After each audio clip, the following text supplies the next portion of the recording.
Olá, o que é que modificou no dimensionamento de concreto armado com vergalhão de fibra de vidro agora que surgiu o NBR sobre isso, NBR 17196, que aborda o dimensionamento de obras de concreto armado com vergalhão de fibra de vidro, ok?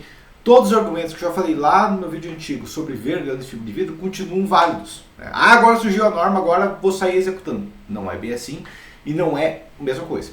Então vamos comparar aqui primeiro os dados, o que a gente tem normativo, tá? Sei que tem algumas outras normas adicionais, né? A 1796 é tipo um complemento da 6118, ok? De dimensionamento, mas a gente tem normas sobre dados mais de vergalhão, tipo a 17201, tá? Mas a questão é, primeira coisa que a gente tem de comparação, o FY, ou seja, resistência à tração, que é escoamento, no caso de vergalhão de aço, ou rompimento direto, no caso de vergalhão de fibra, é de 5 a 6 toneladas por centímetro quadrado, vergalhão CA50 e CA60. Né? Quando vai para vergalhão de fibra de vidro, a norma fala o quê? Tem que ser 8 ou mais. 8 toneladas por centímetro quadrado ou mais. Tá? Ela não coloca limite, mas ela exige esse mínimo de 8 toneladas por centímetro quadrado. Né? Que o vergalhão de fibra de vidro já tem aqui, fibra de basalto mais fácil ainda, né? Com mais folga. Tá? Próxima questão. Isso é um impedimento natural do material, né? É o principal gargalo que a gente tem dentro desse sistema. A gente vai ver por que depois na prática. Depois desse usinho aqui que estraga muita coisa, vai dar tristeza, vai dar choro para muito apertador de botão. Mas, além desse usinho aqui, a gente tem o nosso modo de elasticidade. Que é o quê? Que é a rigidez. Quanto que o material suporta contra a deformação, como que ele impede a deformação. Aço, 210 GPa. Vamos para vergalhão de fibra de vidro, 45 GPa ou mais. Aí você vai chegar muito mais que 70, 80 GPa. Ok? Então a gente tem uma rigidez menor, né? Bem menor, menos que a metade, geralmente menos que um quarto da rigidez. Ok? Esse é o principal gargalo. Né? É um vergalhão que ele pode ser um pouco mais forte, ele deforma muito mais. Tá? Próxima questão a gente tem o FBK, resistência à aderência ao concreto, ok? O vergalhão usual vai ser de 5 a 8 MPa, né? Isso aqui é FBK sem os coeficientes majores, mas é o valor base, né? O vergalhão de fibra, a norma exige pelo menos 12 MPa, tá? E na verdade, o vergalhão de fibra, se não for feito, a gente vai fazer um vergalhão igual ao vergalhão de aço, né? Se for feito em formatos especiais, é possível atingir mais do que isso, tá? Não é difícil atingir isso aqui ou mais, só no aço é complicado pela maneira que a gente fabrica. Tá? Mas o vergalhão de fibra não é tão complicado pela maneira que é fabricado. Tá? Uma coisa que a nova 1796 fala, que eu meio que pensei, por que eles fazem isso eu não sei, né? Que é o que a densidade é a mesma. Eu acho que foi só uma simplificação que eles fizeram. Né? Que, tecnicamente, quando a gente fala de concreto armado, né, o que a gente considera é o seguinte: o concreto tem uma densidade de 2,4 toneladas por metro cúbico. Na prática, geralmente o concreto tem um pouquinho menos, mas concretos deve ficar mais elevado, tem um pouco mais, então a gente tira uma média ali, 2,4. Tá? O concreto, além de ter mais o aço, né, mais em média também, geralmente é menos, mas a norma considera em torno de 100 kg por metro cúbico, né, de aço, então vai para 2,5. Se eu pegasse um prédio, né, e pesasse o prédio inteiro, você veria que seria um pouquinho menos. Tá? Que um prédio bem planejado e tudo mais, a densidade média dele está em 2,35, tá? Mas a gente considera que, né, vai variar, né? Vai ter prédio que vai ser 2,25, vai ter prédio que vai ser 2,45, a gente considera a média geral de 2,5, ok? Estruturalmente falando, a gente considera o peso do aço porque ele é mais denso que o concreto. Tá? O aço é 3, alguma coisa, quase 8 toneladas por metro cúbico. Quando eu vou para um vergalhão de fibra, a densidade dele é similar ao concreto. Okay? Ele tem uma densidade de 2 alguma coisa, no caso até um pouquinho menos, tá? Mas ele tem uma densidade similar ao concreto. Então, não teria por que ser 2,5, poderia ser 2,4, mas a NBR fala a mesma coisa, acho que só para simplificar. Né? Tecnicamente ele é igual, não faz sentido, poderia ser tipo 4, 5% menor, mas a NBR considera igual. Fator de segurança. O fator de segurança do aço é 1,15, já o fator de segurança do vergalhão de fibra é 1,3. Né? Então, se você pensar, nossa, eu tenho 5 toneladas ali, né, dividido por 0,15, vai sobrar quanto? Vai sobrar 4,35 aqui, ou se for vergalhão de aço, de estruturas pré-fabricadas, que consegue 4,5, alguma coisa aqui, ó, eu pego 8 e divido por 1.3, vai para 6 alguma coisa, 8 sobre 1.3 vai dar para 6,1, 6,15. Que vai para 6,15. Ok, ganhei ainda, né? Eu posso tirar a vergalhão por causa disso, né? Onde tinha 4 vergalhões, preciso colocar 3 agora, não é bem assim. Não, mas tecnicamente sim, vai aumentar a resistência aqui, média, do vergalhão. Agora, alguns fatores aqui que meio que vão apertar bastante no projeto, né, que é a principal questão, que é o principal problema também do nosso módulo da cidade, tá? Primeira questão, o vergalhão de fibra, tecnicamente, eu teria vantagem que ele não teria a mesma degradação, só que a gente não tem certeza absoluta, tá? Aço, a gente tem certeza absoluta que ele tem uma certa degradação. A gente tem até tabelas, médias e tudo mais, que um vergalhão em contato com o solo, um vergalhão em contato com solos específicos, mas vai ter uma certa perda de espessura. Aí a gente sabe. Já tem tabelas, tem BR-1022 tem tabelas. Né, que tipo um perfil metálico, uma estaca cravada metálica, a gente sabe que em 50 anos vai ter uma perda de espessura de 1 a 3 milímetros, dependendo do caso. Vergalhão de fibra, a gente sabe que teoricamente ele não teria problemas de corrosão, mas ele pode ter problemas ainda de degradação a longo prazo. Só que não sabe porque a gente não tem informações. Onde que tem um vergalhão de fibra com 50 anos para entender? Não tem. Onde tem uma obra com vergalhão de aço com 50 anos, tem um monte de obra aí com vergalhão de aço, não é difícil achar. Então você consegue olhar e verificar como está a condição dele. A gente vê que essas obras, tendo um cobrimento adequado, o vergalhão está ok.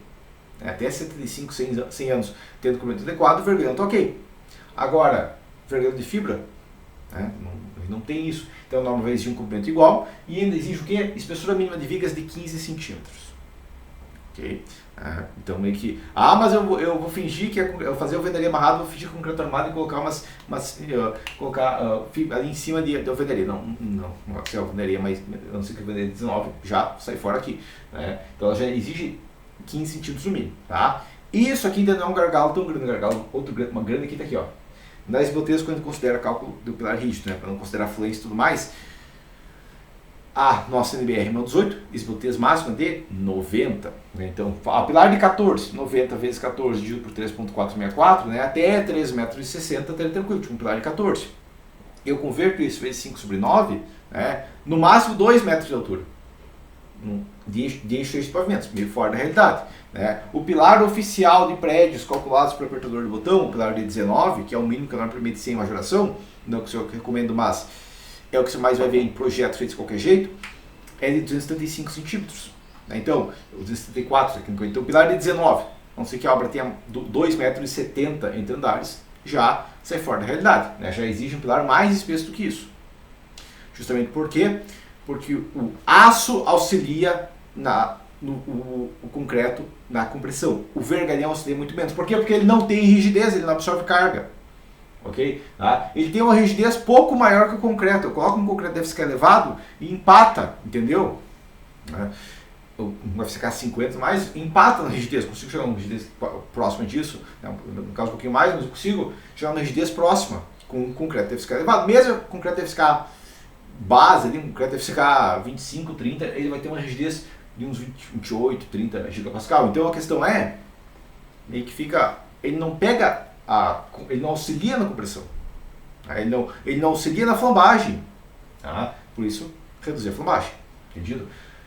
Próxima questão que a gente tem, EI, o EI para o efeito de gama Z, isso é outra questão crítica, que é o que? Ele não tem rigidez elevada, ele tem uma rigidez pouco maior que o concreto, às vezes até igual ao concreto. Então, novamente, não tendo uma rigidez elevada, o que acontece? Não tendo rigidez elevada, ele deforma. O que acontece quando um vergalhão deforma? Ele não impede o concreto de fissurar, ok? Então, não impedindo o concreto de fissurar, adivinha só o concreto fissura, ok? Sabendo isso aqui, então, o que a norma 1796 fala, comparado com a NBR 618? A NBR 618 fala o quê?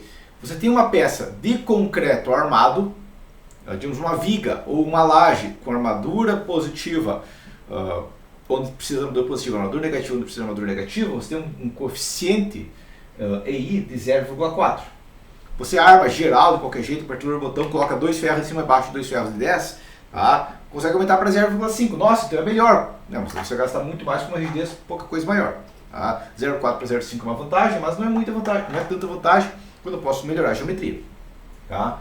E para pilares, peças comprimidas primariamente, a gente considera 80%. Por quê? Porque o pilar está comprimido, dificilmente ele vai fissurar. Pode acontecer sim, mas a gente considera 80%. Quando a gente vai para um vergalhão de fibra, a gente não tem esse impedimento de fissuração. Então, onde eu tinha 0,4, eu tenho 0,15. Eu tenho menos da metade da rigidez. Onde eu tinha 0,8, eu tenho 0,4. O que isso importa na prática? Importa o seguinte, que eu vou lá, faço um projeto. Fiz um projeto de um prédio de concreto armado. Ok? Eu vou lá, calculo o gama Z. O gama Z deu quanto? Deu 1,12, por exemplo. 1,12, um monte de gente acha bom. Nossa, tá bom aqui um gama Z 1,12. Não é aceitável já isso aqui. Tá? A gente fala já na questão do curso de concreto armado a bordo, mas gama Z de 1,12 já é uma questão que... Tá, se é isso que eu consigo, ok? Esse mesmo prédio, se for aqui, ele vai ter menos metade da rigidez, esse valor vai no mínimo dobrar. Ele vai tipo para 1,26 aqui aproximadamente, tranquilo. Ele vai dobrar mais um pouco, vai aumentar os efeitos aqui e dobrar mais um pouco. O que já está tipo, quase no limite normativo. Ok? E aquele projeto que foi feito de qualquer jeito, onde pensaram assim, gama Z é só um número. É um número que o software me informa. O que significa? Significa alguma coisa, mas... o que a norma fala é que tem que ser menos que 1,3. Se esse prédio aqui está com 1,26, o que acontece com o gama Z? Vai no mínimo do braço que vai parar para 1,6 tranquilamente. Entendeu? Porque isso aqui é o efeito de majoração de informações de segunda ordem. Quanto mais caro fica a obra. Isso aqui é quanto a mais está pagando. Isso aqui é uma regra geral, né? O bordo mais completamente no curso completamente, mas a questão é, imagina que você tem uma obra que foi gasto 10 toneladas de aço na estrutura. Se eu pegasse todos os vergalhões que foram montados em caixaria, tem 10 toneladas. Quantas toneladas você aceitava comprar? 11 toneladas. O gama Z é quantas toneladas compraram para cada que foi usado, entendeu? Então, se eu tenho uma obra que eu tenho um gama Z de 1,26, significa que eu estou colocando 26% a mais em tudo. 26% a mais. É um imposto. Isso aqui é um imposto adicional. 26% de imposto, você acha pouca coisa? A norma permite até 30%. A norma permite até 30%, então, não. Chegar para um contador, atualmente você paga o quê? Eu pago 25% de imposto. Paga 25%, tá ok.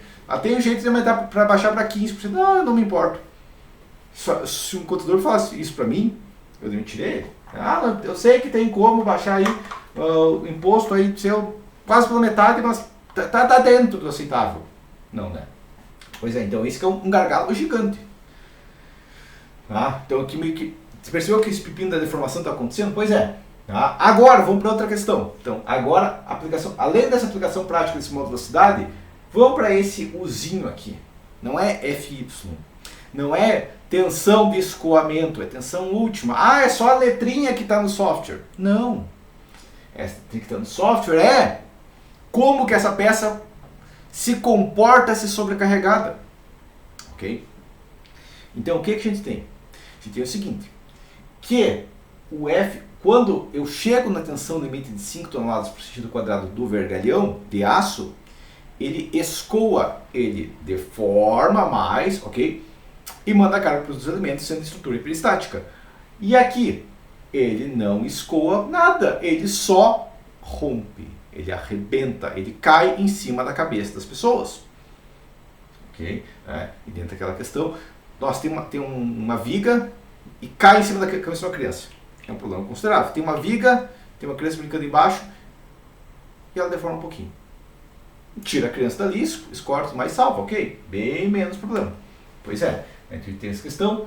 E da NBR 1796 fala o quê? Proibido redistribuir ou rotular. Na verdade, ela não é tão explícita assim. Ela fala o quê? Você quer rotular? Você quer colocar restribuição? Beleza, coloca aço dentro. A NBR ela fala basicamente que em nós, rotulados, nós redistribuídos, armar com aço. Porque é basicamente falar, né? É uma norma sobre vergalhão de fibra. O que a norma de vergalhão de fibra fala? Não usa fibra quando for rotular. Entendeu? Então, a NBR 1018 já restringiu isso aqui. Agora a gente tem uma proibição total se for usar vergalhão de fibra. Ela só não proíbe total porque ela permite redistribuição em rótulas se você armar com aço naquela região. Né? Mas daí é meio que, tipo, sabe, você fala assim, eu preciso pagar o aluguel, Daí o cliente fala, não, não precisa mais, desde que você saia do... Isso eu já sabia. Né? Eu posso parar de pagar o aluguel? Pode, mas você tem que sair antes. Né? Então é meio que isso aqui, né? Posso redistribuir rotular? Sim, desde que você não use vergalhão de fibra. Tá? Então só que o perceptor de botão já vai chorar porque não dá para redistribuir nem rotular. Tem que achar uma solução eficiente no projeto ao invés de sair rotulando. Pois é, mas outra questão é, aqui a NBR 1796 vem com ela tem uma fórmula complicada para burro, tá? Eu fiz uma planilha de Excel, tudo mais, joguei e você vai verificar na prática, você vai ver que tentar fazer uma obra para resolver a fissuração vai ser muito pior, você precisa de peças mais robustas para resolver isso aqui, né? Por mais que ela permita uma taxa de aço similar, né, o A sobre C mínimo similar, vai ter muito mais peças que você precisar colocar a armadura mínima até ela controlar a fissuração, para você aumentar a rigidez da seção para ela não fissurar adequadamente antes, né, que o concreto bruto controla pelo menos a fissuração, né, mas ela tem uma fórmula complicada lá que você considerar centroide de região fissurada e tudo mais, né, e o que acontece? Acontece o seguinte, resultado final, tá? Depois tem um vídeo, no futuro eu faço um vídeo sobre, mas é uma planilha bem complicada que você vai calcular lá e basicamente o resultado é o seguinte, uma viga de concreto armado que fissurava 8 mm, você coloca o vergalhão de fibra, vai para 15, 18, 20 mm, entendeu? Tá? Tem a fórmula completa lá no 796, mas a fissuração vai ser um gargalo ainda, por quê? Porque sempre foi, por quê? Porque o módulo da cidade é baixo. Ok? Tudo isso que eu estou falando, se você olhar só isso aqui, você já saberia tudo. Tá? Mas a questão é, se você analisasse os dois valores aqui, você saberia tudo isso aqui. Que a fissuração é um gargalo gigante, igual eu falei lá no meu vídeo inicial de vergalhão de fibra. Ok? Tá? Agora tem a questão de dimensionamento. O que é que muda? Nada, porque resistência de materiais iguais. Dimensionamento é só resistência de materiais, que eu falo lá no curso resistência de materiais, mas basicamente é o quê? Dimensionamento é só aplicação de resistência de materiais. Então, o dimensionamento de uma viga, de um pilar e tudo mais é igual, teoricamente. Por quê? Porque não é 100% igual. Tá? O que é que modifica? O que modifica tecnicamente são os valores inseridos. Tá? Então a inserção modifica. Tá? Tipo, uma viga de 20 por 40, uma viga de 25 por 40, ok, você lança informações diferentes, então o resultado vai ser diferente. Tá?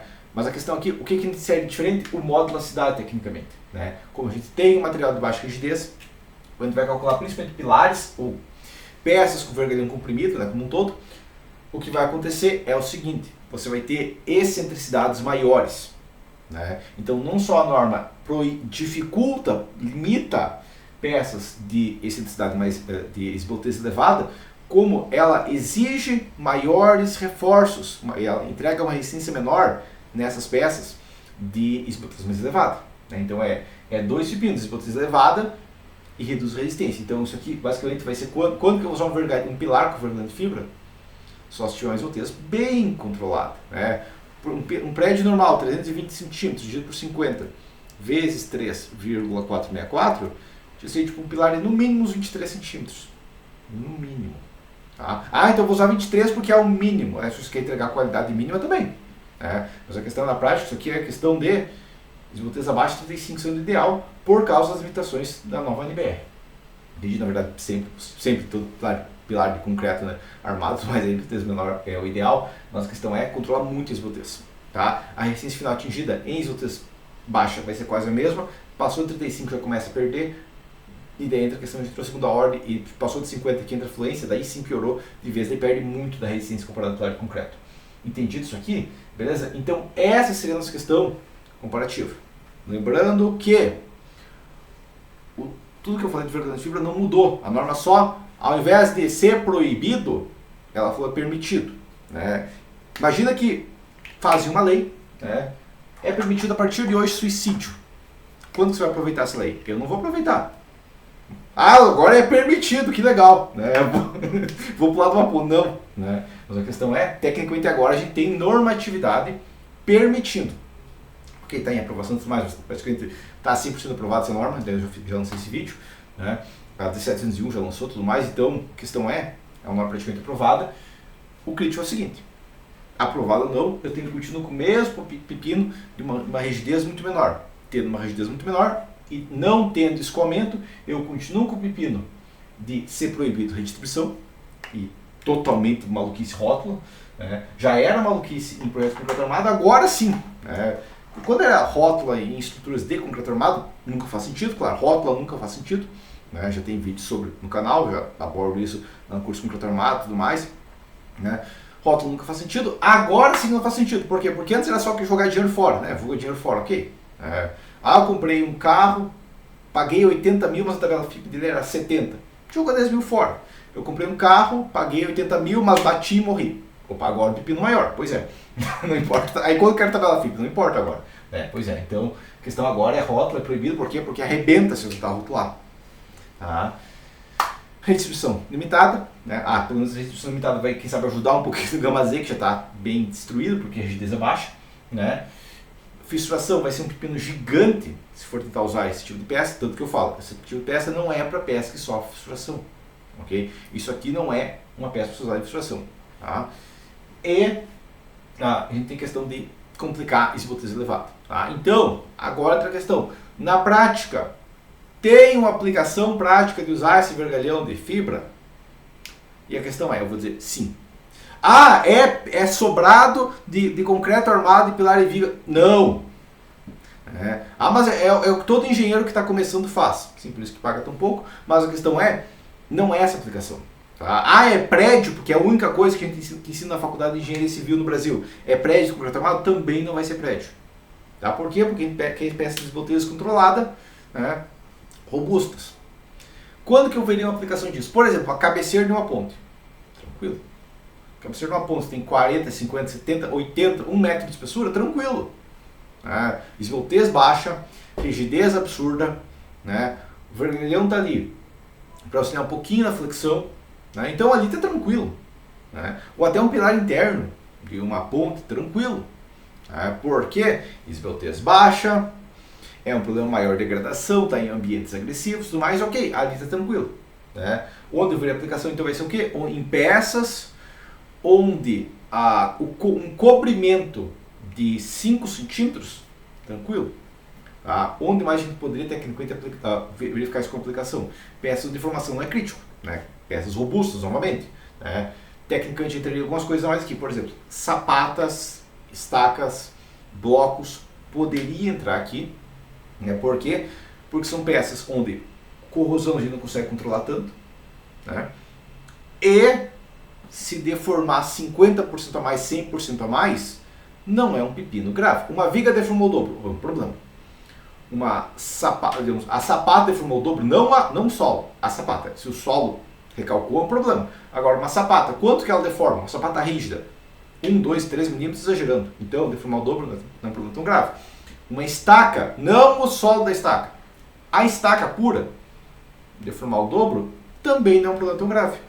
Né? E nesses casos a gente está falando não só de peças robustas, está falando de peças que já eram um pouco armadas, onde a rigidez já estava quase todo no concreto. Né? Então o aço que estava lá, ele iria auxiliar um pouquinho no controle de fissuração, quem sabe, aí auxiliar um pouquinho na rigidez, mas seria efeito secundário. Entendido? Agora, quando que eu jamais usaria isso? Prédios, jamais. Só isso aqui é basicamente a norma proibindo.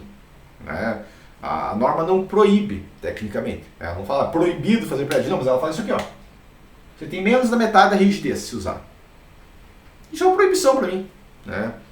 Isso aqui é uma proibição para mim. Né? Eu vou alugar um apartamento. Quanto custa esse apartamento? 50 mil reais por mês. Basicamente proibiu de alugar esse apartamento, porque, entendeu? Tá? Colocou um valor tão absurdo que eu tenho que tá errado da cabeça para fazer isso. Pois é. Então, um engenheiro que vai pegar um prédio, vai colocar vergalhão de fibra num prédio, tá errado da cabeça. Né? Teria que consultar, né? Internar, porque isso aqui não faz sentido para alguém que pense e analise e compare situações. Entendido isso aqui? Beleza? Então, sim, tecnicamente a NBR permitiu. Tecnicamente a NBR permitiu. Tecnicamente, suicídio foi liberado. Vai lá o cara pular na ponta porque está permitido. Não. Aplicação no nicho. Outro lado, tem que controlar muito bem a deformação, rigidez muito baixa, continua muito baixa, né, porque não permitiu que ficou mais alta. Proibido usar em peças de estruturas redistribuídas rotuladas. Né? Por quê? Porque ele não avisa antes de arrebentar, que não é um problema em peça do domínio 5, né? E ele tem uma rigidez baixa. Ok? Mas por enquanto isso é isso então, e até